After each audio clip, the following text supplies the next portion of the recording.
الحمدللہ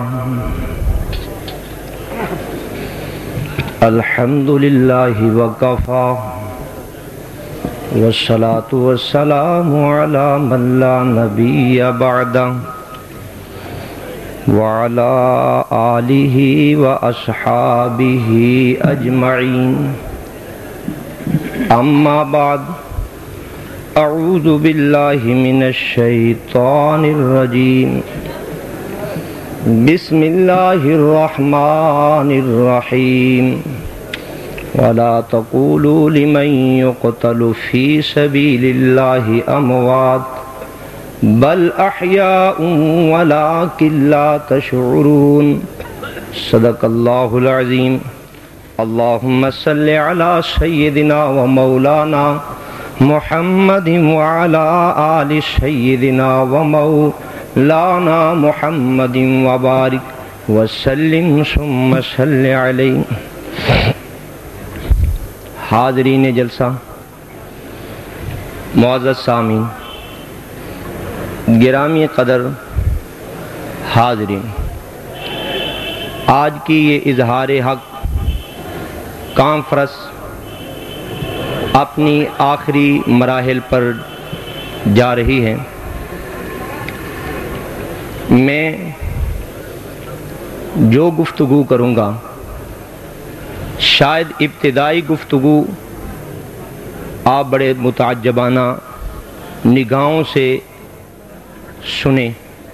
لیکن جب میں اپنی گفتگو کے اختتام پہ پہنچوں گا امید رکھتا ہوں کہ انشاءاللہ آپ سب مجھ ناچیز پر اپنی اس گفتگو پہ کامل اعتماد کریں گے۔ گرامی قدر، جہاں تک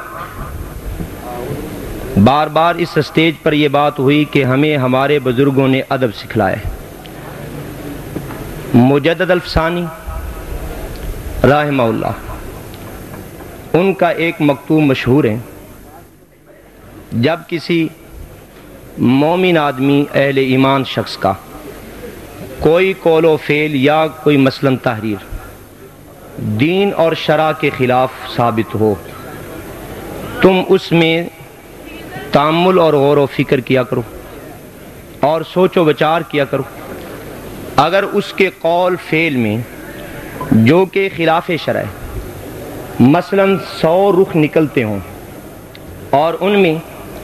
99 رخ شرع کے خلاف چلتے ہوں، ایک رخ صرف دین کے حق میں آتا ہو، اس کا ایمان بچانے کے لیے اور اس کا ایمان محفوظ کرنے کے لیے، اس کو تان سے بچانے کے لیے تم وہ رخ لو کہ جس میں ایمان کا شائبہ موجود ہے، تاکہ وہ شخص مومن رہے، لوگوں کی زبان پہ اس کا تان نہ آئے۔ اسی صورت میں گرامی قدر آج تک یہ بات سامنے آتی رہی کہ شیخ الحدیث حضرت مولانا محمد سرفراز خان صاحب صفدر مرحوم وہ ہمارے خلاف چلتے رہے۔ میں اس عظیم الشان جلسے میں یہ بات کہنا چاہتا ہوں، بزرگوں کا تحفظ کرتے ہوئے، ان کے کردار کی پاسداری کرتے ہوئے، کہ شیخ الحدیث مرحوم وہ عقیدہ رکھتے تھے جو جمعیت اشاعت توحید و سنہ کا عقیدہ تھا۔ شیخ الحدیث وہ عقیدہ رکھتے تھے جو جمعیت اشاعت توحید و سنہ کا عقیدہ تھا، اور ان کی وہ کتابیں اس زمانے کی جس زمانے میں وہ جمعیت اشاعت توحید و سنہ کی مجلس شورا کے رکن تھے، اور یہ بات بھی آپ کے سامنے رکھوں کہ حضرت شیخ الحدیث مرحوم قریب 17 سال تک جمعیت اشاعت توحید و سنہ کی شورا کے رکن رہے ہیں، اور یہ بات ہمارے مخالف فریق کو بھی وہ بھی اتفاق کرتا ہے۔ حضرت شیخ الحدیث کی سوانح عمری نصرت العلوم سے چھپی ہے، اور لکھنے والے مولانا محمد فیاض خان سواتی ہیں، محتمم مدرسہ نصرت العلوم و خطیب جامعہ مسجد نور گجرانوالہ۔ اس میں انہوں نے اس بات کا اعتراف کیا ہے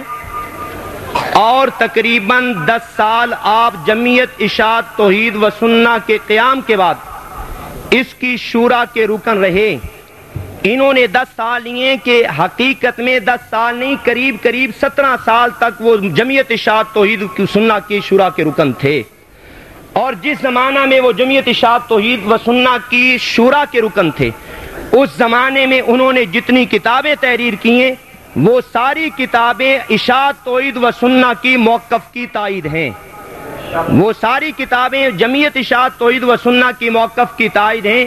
میرا اور آپ کا یقیناً یہ عقیدہ ہے کہ انبیاء، صلحاء، اولیاء اور مومنین، ان کی ارواح اس دنیا کی قبر میں موت، دنیا میں مرنے کے بعد اس دنیا کی قبر میں نہیں ہے، عالم برزخ میں آسمانوں کے اوپر موجود ہیں۔ یہ میرا اور آپ کا عقیدہ ہے۔ یہ جو میں نے جملہ بولا ہے کہ شیخ الحدیث اشاعت توحید و سنہ کا عقیدہ رکھتے تھے، میرے پاس باقاعدہ کثرت کے ساتھ دلائل موجود ہیں کہ یہ عقیدہ کہ ارواح انبیاء، صلحاء، شہداء آسمانوں پہ موجود ہیں، یہ جمعیت اشاعت توحید و سنہ کا عقیدہ ہے۔ یہ عقیدہ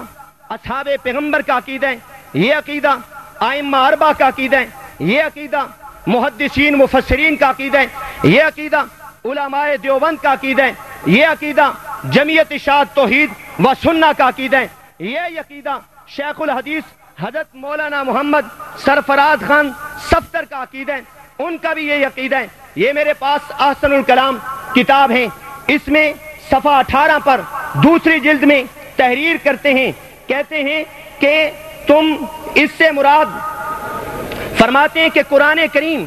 صحیح احادیث، قرآن کریم صحیح احادیث اور اجماع سے یہ بات ثابت ہے، آسمانوں میں فرشتے اور ارواح حضرات انبیاء، حضرات عیسیٰ علیہ السلام جسر انصری کے ساتھ بلکہ تمام دیگر مومنوں کی روحیں آسمانوں میں موجود ہیں۔ یہ عقیدہ تو اشاعت توحید کا عقیدہ ہے، یہ عقیدہ تو علماء اشاعت کا عقیدہ ہے، یہ تو پیر طریقت کا عقیدہ ہے، یہ عقیدہ تو ہمارے علماء کا عقیدہ ہے، اور یہ عقیدہ تسلیم کیا ہے شیخ الحدیث نے، یہ عقیدہ ہمارا تسلیم کیا ہے۔ اس وجہ سے یہ بات میں ذمہ داری کے ساتھ کہتا ہوں کہ سن 1962 سے پہلے حضرت شیخ الحدیث جمعیت اشاعت توحید و سنہ کے رکن تھے، ہماری جماعت کے بڑے لوگوں میں تھے، اور انہوں نے اس زمانے میں جتنی کتابیں تحریر کی ہیں وہ ہمارے موقف کی تائید ہے۔ اگر یہ بات آپ نہیں مانتے کہ شیخ الحدیث ہماری وہ جمعیت اشاعت توحید و سنہ کا نظریہ نہیں رکھتے، اگر آپ یہ کہتے ہیں انہوں نے تو ہمارے خلاف کتابیں لکھی ہیں، میری باتیں ساری سنیے، میں نتیجہ آخر میں اخذ کروں گا۔ میں یہ کہتا ہوں کہ یہ جو کتابیں ہمارے خلاف لکھی ہیں، سماع موتا اور تسکین الصدور، یہ شیخ الحدیث کی کتابیں نہیں ہیں، کسی نے لکھ کر ان کے ذمے لگائی۔ یہ میری باتیں سنتے چلے جائیے۔